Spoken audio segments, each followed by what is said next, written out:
Hello students, today we discuss about the geography chapter 1 resources and development. The living and non-living things that surround an organism is an environment. यानी कि जो जीवित और निर्जीव वस्तुएं किसी ऑर्गेनिज्म यानी जीव के चारों ओर पाई जाती हैं वो पर्यावरण कहलाता है.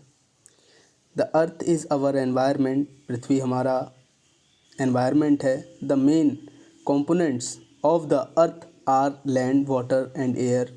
पृथ्वी के जो प्रमुख घटक हैं उनको हम लैंड, वाटर और एयर के तौर पर जानते हैं.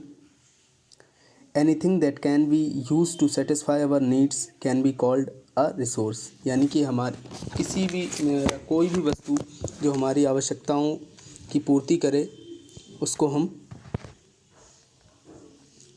रिसोर्स कहते हैं. A resource should be technologically accessible, economically feasible and culturally acceptable. एक रिसोर्स वही होता है जो तकनीकी रूप से दक्ष हो, उपलब्ध हो, आर्थिक रूप से संबल हो या कम लागत पर हमें उपलब्ध हो सके, साथ ही वो कल्चरली एक्सेप्टेबल हो, सांस्कृतिक रूप से सभी तक उसकी उपलब्धता हो. ये सभी जो पैमाने हैं, ये सभी कसौटी जो हैं वो एक संसाधन के लिए प्रमाणित होती हैं. और ये जब कोई भी संसाधन जब इन तीनों कसौटियों पर खरा उतरता है तो वो इंसान के लिए, इंसान की आवश्यकताओं की पूर्ति के लिए इस्तेमाल किया जा सकता है. The use of our resources gives it a worth और वैल्यू. यानी कि किसी भी संसाधन का जो उपयोग है वो उसको उपयोगिता प्रदान करता है, उसकी वैल्यू प्रदान करता है. Thus if the worth of a thing increase due to its modification then the things is called a resource. यानी किसी वस्तु का मॉडिफिकेशन करने के उपरांत यदि उसकी वैल्यू में वृद्धि होती है तो उस वस्तु को हम थिंग्स कहेंगे. द प्रोसेस ऑफ मॉडिफिकेशन और transformation of a given resource involves an intimate interaction between the physical environment, nature, technology and institution. यानी किसी भी वस्तु के मॉडिफिकेशन और ट्रांसफॉर्मेशन की प्रक्रिया में वो जो रिसोर्स है वो फिज़िकल एनवायरनमेंट, टेक्नोलॉजी और इंस्टीट्यूशंस के साथ इंटरेक्शन करता है. For economic growth and development the human beings have to interact with physical environment through technology and create institution for increasing the rate of growth and development. यानी कि आर्थिक वृद्धि और विकास के लिए इंसान जो है फिज़िकल एनवायरनमेंट के माध्यम से तकनीक का सहारा लेकर उन रिसोर्सेज के साथ इंटरेक्ट करता है और इंस्टीट्यूट को क्रिएट करता है जिससे कि जो रेट और ग्रोथ है किसी भी रिसोर्स का वो डेवलप हो सके या उसमें वृद्धि की जा सके. We always feel that the resources are a free gift of nature. हम सभी ये मानते हैं कि जो रिसोर्सेज हैं वो प्रकृति का एक मुफ्त तोहफ़ा है हमारे लिए. Resources are actually a function of human activity. वास्तविकता में संसाधन जो हैं वो इंसानी गतिविधियों का परिणाम होते हैं. Human beings are also one of the resource. इंसान स्वयं में एक संसाधन है. Who can convert the materials available in the environment into things which can be used by them. जो अपने आसपास उपलब्ध मटेरियल को या अपने आसपास पर्यावरण में मौजूद मटेरियल को थिंग्स में परिवर्तित करके उनको हमारे लिए यानी वस्तुओं में परिवर्तित करके हमारे उपयोग के लिए उपलब्ध कराता है. The resources available in the environment are not a gift of nature. यानी वास्तविकता में जो संसाधन हमारे पर्यावरण में उपलब्ध होते हैं हमें वो प्रकृति के द्वारा दिए गए मुफ्त उपहार नहीं है, क्योंकि इंसान उनमें परिवर्तन करके उनको उपयोगी बनाकर अपने लिए फिर उपयोग में लाता है। Human beings have explored and discovered various things. इंसान जो है वो तमाम वस्तुओं की खोज करता है, डिस्कवरी करता है। And they develop suitable technology through their ideas, knowledge and experience, और साथ ही अपने विचार, ज्ञान और अनुभव से अपने लिए जो उपयोगी तकनीक है उसका विकास करता है ताकि उन संसाधनों का इस्तेमाल किया जा सके। The resources in the environment support the mankind in the following 3 ways. जो पर्यावरण है वो मानवता को 3 प्रकार से सहायता प्रदान करता है। क्या है वो? पहला है provide raw material sources of energy and favourable condition for growth and development. कि प्रकृति जो है, एनवायरनमेंट जो है वो हमें कच्चा माल उपलब्ध कराती है, ऊर्जा के संसाधन उपलब्ध कराती है और किसी भी संसाधन की ग्रोथ और डेवलपमेंट के लिए अनुकूल परिस्थितियों को जन्म देती है। दूसरा है make the natural environment suitable for human beings and other forms of life. वो प्राकृतिक पर्यावरण को सूटेबल बनाती है ह्यूमन बींग्स और दूसरे फॉर्म्स ऑफ लाइफ्स के, यानी तमाम और अन्य जीवों और इंसानों के लिए संसाधन जो है वो प्राकृतिक पर्यावरण को उपयोगी बनाते हैं इन सभी सजीवों के लिए। Diversity among the available resource is helpful in many ways. यानी कि संसाधनों में जो विविधता व्याप्त होती है वो कई मायनों में हमारे लिए कारगर साबित होती है। अलग अलग तरह के संसाधनों से अलग अलग तरह की वस्तुएं बनती हैं जो हमारे लिए अलग अलग काम में आती हैं। इसके बाद आपका नेक्स्ट टॉपिक है द टाइप्स ऑफ रिसोर्सेज। तो सबसे पहले जो आपको दिए गए हैं, क्लासिफिकेशन किया गया है types of resources on the basis of origin, यानी कि उत्पत्ति के आधार पर स्रोतों का विभाजन किया गया है। सबसे पहले दिया गया है biotic resource. The living things in the biosphere such as plant, animal, human beings ETC are the biotic resource. यानी जैव मंडल में मौजूद जितने भी सजीव वस्तुएं हैं, चाहे वो पेड़ पौधे हों, इंसान हों, जानवर हों, ये सभी बायोटिक रिसोर्सेज हैं। These are capable of reproduction and generally renewable. यानी कि इनके अंदर रिप्रोडक्शन की क्षमता मौजूद होती है और ये अपने जैसों को रिन्यू कर सकते हैं, अपने जैसों को पुनर्जीवित कर सकते हैं। दूसरा है आपका abiotic resource.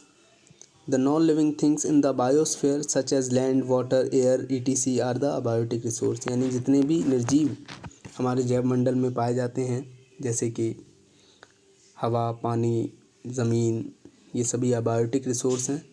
And these resources are fixed in amount and can be exhausted.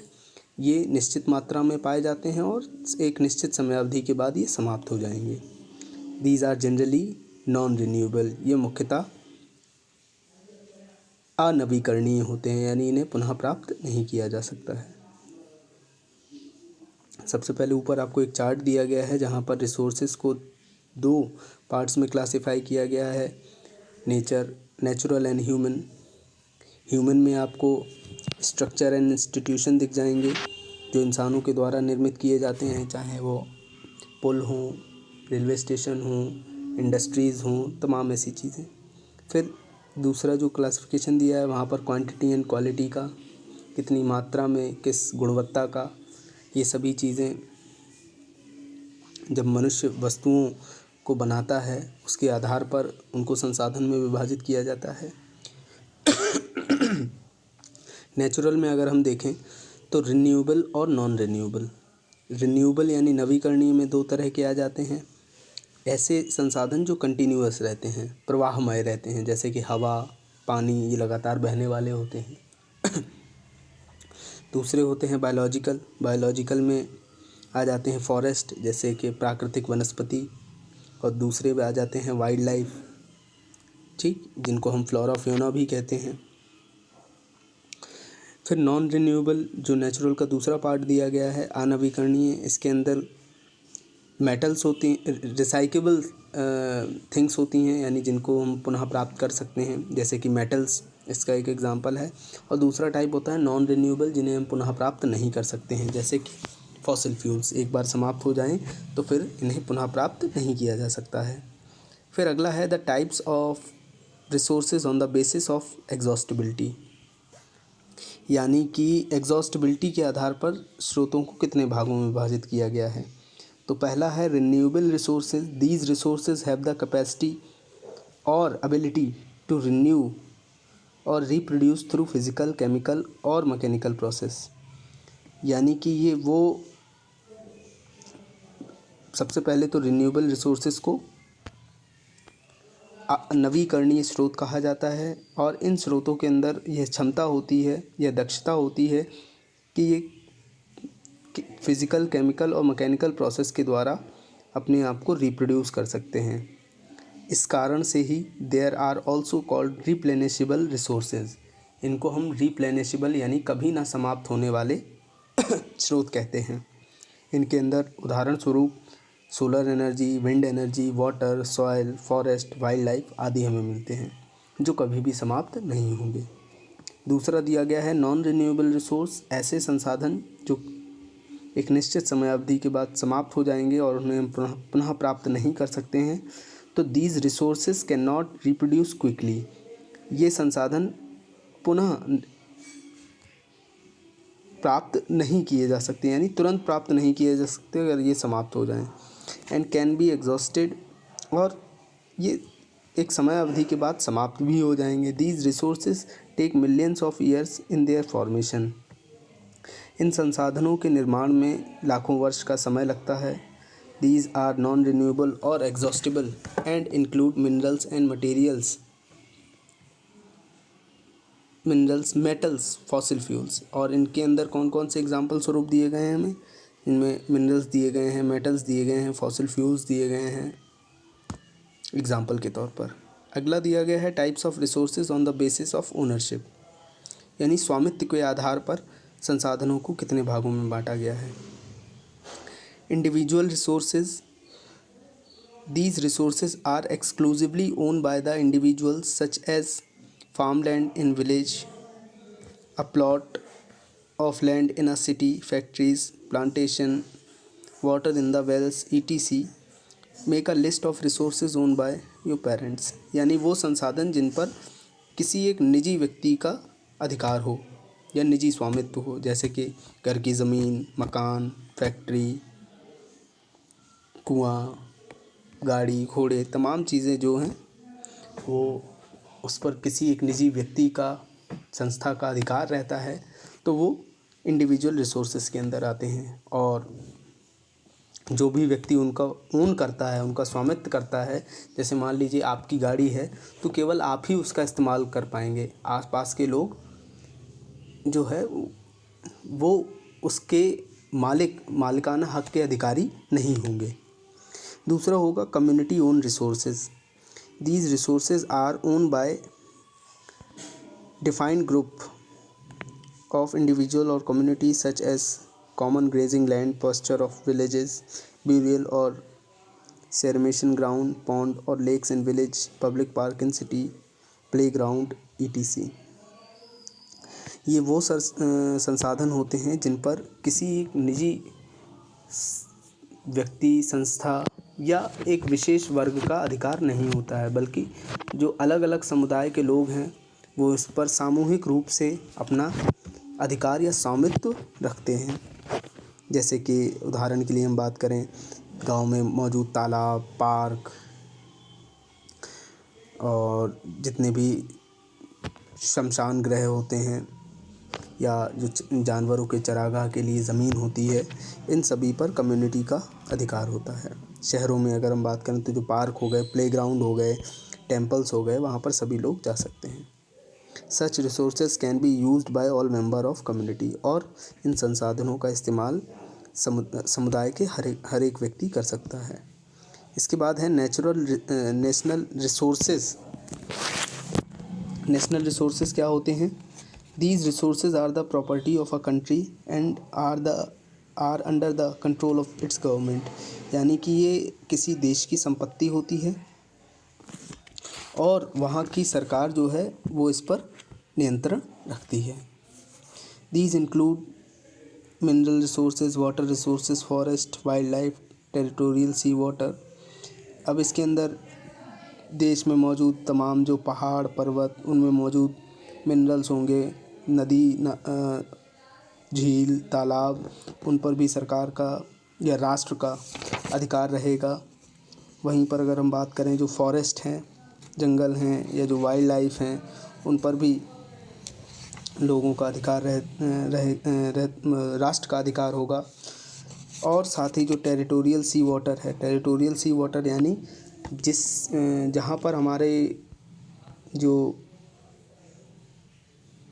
Coast line start होती हैं, यानी समुद्र की तटरेखा जहाँ से समुद्र शुरू होता है, वहाँ से लगभग 22 माइल के आसपास की जो डिस्टेंस है, 22 मील के आसपास की जो डिस्टेंस है, उतने रीजन में समुद्र के अंदर मौजूद तमाम जो खनिज पदार्थ होते हैं और तमाम जो चीज़ें होती हैं, उन पर उस राष्ट्र का अधिकार होता है जो उसके समीप होता है। और फिर 200 माइल के दायरे में EEZ वाला इलाका होता है, exclusive economic zone. The country can also purchase and acquire individuals or community resource for the construction of road, railway, airport, canals।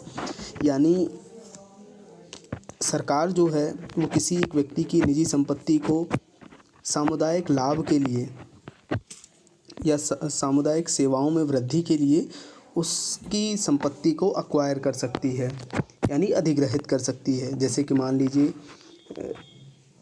एक हाईवे बनाया जाना है और वहाँ पर खेतों के बीच से वो गुजरेगा, तो जिन जिन लोगों के खेतों से वो गुजरेगा उनको उचित मुआवजे के साथ उनकी ज़मीन का अधिग्रहण किया जाएगा, ताकि वहाँ पर हाईवे बनाया जा सके और लोगों का जो आवागमन है उसको सुगम किया जा सके।